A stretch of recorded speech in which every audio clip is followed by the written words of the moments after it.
This video is going to be a little special based off of what I learned this week. So every once in a while, I'm going to do little videos talking about something I learned, and you get to learn right along with me because it's pretty cool.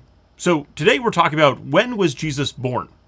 And last video in Matthew 2, I talked about the Magi coming and talking to Herod and all this stuff, and I said quite confidently that Herod died in 4 BC, so therefore Jesus had to be born before that. And that's in the Wikipedia article on it. Like, this is common knowledge.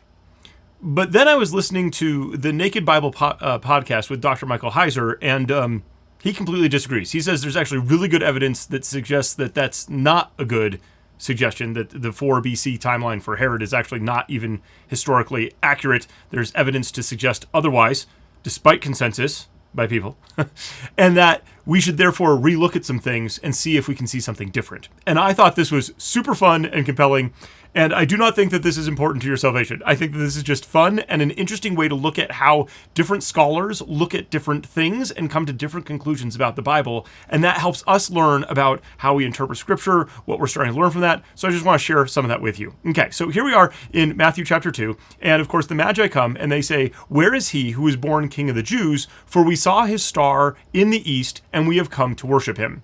And I said in the Matthew 2 episode about, like, yeah, this might have been in conjunction, or, you know, there's different discussion about that. Okay. Heiser goes slightly differently from that. Okay, so what he does is he then goes to Romans 10 in this episode, and he says, okay, so the verse, here's Paul talking, and he says, "How then will they call on him in whom they have not believed? And how will they believe in him whom they have not heard? How will they hear without a preacher? And how will they preach unless they are sent? As is written, how beautiful are the feet of those who preach the good news of peace, which bring glad tidings and good things." And this is great. I'm a big proponent of missions. So yeah, awesome. Let's go tell people so that they hear, right? But they didn't at all listen to the glad news. As Isaiah said, "Lord, who has believed our report?" So faith comes by hearing, and hearing by the word of God. Okay, cool.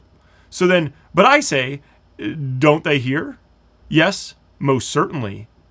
Their sound went out into all the earth, their words to the ends of the world. And this is referencing Psalms 19, 4 in particular. All right, so who is this? Who's this their sound, okay? So here we go. We're going to go over to Psalm 19, okay? And it's going to tell us. So, "The heavens declare the glory of God. The expanse shows his handiwork. Day after day they pour out speech, and night after night they display knowledge. There is no speech nor language where their voice is not heard. Their voice has gone out through all the earth, their words to the ends of the world. In them he has sent a tent for the sun." Okay, so what is this? This is the heavens. This is like stars and stuff like that. And so when we are over here in Romans 10, their sound went out into all the earth. Who is this? Who's out there preaching to the world? Well, it's the stars. It's the heavens. Okay, it's like the sun and stuff. Like, what? Okay, so then this is where Heiser makes another jump for us. He says, okay, let's go look at Revelation 12. This is clearly a passage about the Messiah. And as we read it, we're going to get into this. Okay, so here we go. "A great sign was seen in heaven." Okay, and when I've read that as a kid, I've always been like, okay, so this is like this thing that's going on in heaven. But no, if it's a sign for people to see, then it's in the heavens. It's not just like, oh, that's in, like, you know, before the throne of God or something. No, this is in the heavens. Okay, "A woman clothed with the sun and the moon under her feet, and on her head a crown of 12 stars. Okay, Heiser points out this is clearly Israel, right? The 12 stars. You know, this actually sun, moon, 12 stars, all this stuff. This very much relates back to, like, Joseph, right, with his dreams and stuff like that. So, like, clearly this is about Israel. Okay, cool. So she was with child. She cried out in pain, laboring to give birth. Another sign was seen in heaven. Okay, here's another sky sign, all right? Behold, a great red dragon having 7 heads and 10 horns, and on his head 7 crowns. His tail drew 1/3 of the stars of the sky and threw them to the earth. The dragon stood before the woman who was about to give birth, so that when she gave birth, he might devour her child. Okay, and then she gave birth to a son, a male child, who is to rule all the nations with a rod of iron. Her child was caught up to God and to his throne. Okay, and then threat fled to all this stuff. Okay, but basically, this is about the birth of the Messiah. And there's the Messiah right there, and there's actually passages that would indicate why people are expecting the Messiah to rule. There's passages in the Old Testament, links and all that. We're not going to go into all that right now. But basically, Heiser says, based off of a lot of scholarship, there's actually some interesting things about this. Because this woman, right, this woman is probably, therefore, Virgo. The Virgin, she is Virgo in the sky, right? And she is clothed with the sun, which means that the sun has to be kind of over her body at this point in time. And then the moon is at her feet, okay? And for the sun to line up with this part of Virgo, with the moon there too, we can target exactly when this is. And it's a 90-minute window on September 11th, 3 BC. But it's way cooler than that, because underneath her at this time, there are actually two constellations that could be the dragon. One of them is Hydra, and the seven heads thing with the stars could be a good candidate for that. The other one is Scorpio, which is directly under the woman and is actually this giant constellation and all this stuff. So like, there are reasons why you might want to choose one or the other. Heiser says, I don't care which it is. They're both there, which is pretty crazy, right? But there's more, because apparently, and I don't have these star charts and I don't know how to use them well enough, and I am not good enough at constellations or anything like that to be able to figure this out. But apparently, also, on September 11th, during this 90-minute period, we also have Leo, Lion of Judah, the lion, right, is directly above Virgo's head. So we've got Lion of Judah there too. And Regulus, the king star part of Leo, is there, and it's in conjunction with Jupiter, the king planet. And Heiser says, okay, if you are, these magi who are looking at this stuff, and suddenly all of this lines up, well, then you're like, okay, something's going on right now.